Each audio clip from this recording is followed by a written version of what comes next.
തൊഴിലുറപ്പ് പദ്ധതി അട്ടിമറിക്കാനുള്ള കേന്ദ്ര സർക്കാരിന്റെ നീക്കത്തിൽ പ്രതിഷേധിച്ച് KSKTU ഉദുമ ഏരിയ കമ്മിറ്റിയുടെ നേതൃത്വത്തിൽ പള്ളിക്കര പോസ്റ്റ് ഓഫീസിലേക്ക് മാർച്ചും ധർണയും നടത്തി. യൂണിയൻ സംസ്ഥാന ജോയിന്റ് സെക്രട്ടറി VK രാജൻ ഉദ്ഘാടനം ചെയ്തു.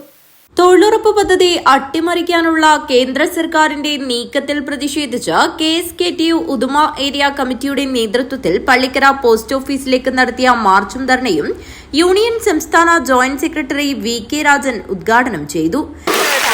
ബിജെപി ഗവൺമെന്റ് ആരംഭിച്ചതിന്റെ ഫലമായിട്ടാണ് പണ്ട് നീക്കിവെച്ച തുകയിൽ നിന്ന് പകുതിയോളം തുക വെട്ടിച്ചുരുക്കിക്കൊണ്ട് ഇപ്പൊ 86,000 കോടി രൂപയിലേക്ക് ആ തുക എത്തിയപ്പോൾ തൊഴിലുറപ്പിന് ഒരു മരണമണി എല്ലാ അർത്ഥത്തിലും ഉണ്ടാക്കുക എന്നുള്ള ഉദ്ദേശം ഇപ്പോ രാജ്യം ഭരിച്ചുകൊണ്ടിരിക്കുന്ന ബിജെപിയുടെ ഗവൺമെന്റ് ഉണ്ട് എന്നതിന്റെ ഏറ്റവും വലിയ തെളിവായിട്ടാണ് പ്രിയപ്പെട്ടവരെ തൊഴിൽ ദിനങ്ങളുടെ എണ്ണം ശരാശരി 42 ദിവസമായിട്ടാണ് നമ്മുടെ രാജ്യത്ത് രംഗത്തുള്ളത്. മുമ്പ് 100 ദിവസം കിട്ടിയ സ്ഥാനത്ത് ഇപ്പൊ ശരാശരി ഇന്ത്യയിലെ തൊഴിൽ ദിനത്തിന്റെ കണക്ക് ഇന്ത്യ രാജ്യത്തിനകത്ത് 42 ദിവസമാണ് കിട്ടുന്നത്. എല്ലാവർക്കും കിട്ടുന്നില്ല കേട്ടോ.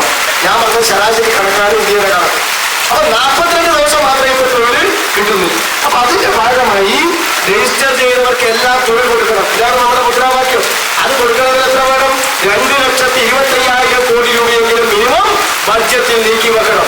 എന്നാൽ ബഡ്ജറ്റിൽ ഈ തുക നീക്കി വെക്കാൻ ആരും തയ്യാറല്ല. ഇന്നത്തെ BJP ഗവൺമെന്റ് തയ്യാറല്ല. അപ്പൊ അതുകൊണ്ടാണ് അവരിപ്പോ തീരുമാനിച്ചത് ഈ നിയമം ഇന്നത്തെ സാഹചര്യത്തിൽ ഇനി മുന്നോട്ട് കൊണ്ടുപോകാൻ വേണ്ടി കഴിയും. അപ്പൊ അതുകൊണ്ട് എന്ത് വരുന്നു? ഞങ്ങള് മഹാത്മാഗാന്ധി ദേശീയ ഗ്രാമീണ തൊഴിലുറപ്പ് പദ്ധതിയെ ഒറ്റയടിക്ക് ഞങ്ങൾ ഇല്ലാതാക്കുന്നില്ല. സാധാരണ ഒരാളെ നേരിട്ട് കുത്തിക്കൊണ്ടാല് അപ്പൊ തന്നെ ജയിലിൽ കിടക്കുന്നു. ഏരിയ പ്രസിഡന്റ് AM അബ്ദുള്ള അധ്യക്ഷത വഹിച്ചു. ഏരിയ സെക്രട്ടറി നാരായണൻ കുന്നുച്ചി സ്വാഗതം പറഞ്ഞു. അനിത VK, പ്രഭാകരൻ പാലക്കുന്ന്, അനിൽകുമാർ KT, ഭാനുമതി, പ്രഭാകരൻ കണ്ണുവയൽ, പ്രജിത്ത്, രാധാകൃഷ്ണൻ ഉദുമ, ഗോപാലകൃഷ്ണൻ, വാസു പള്ളിക്കര എന്നിവർ സമരത്തിന് നേതൃത്വം നൽകി. News bureau, Kanhangad.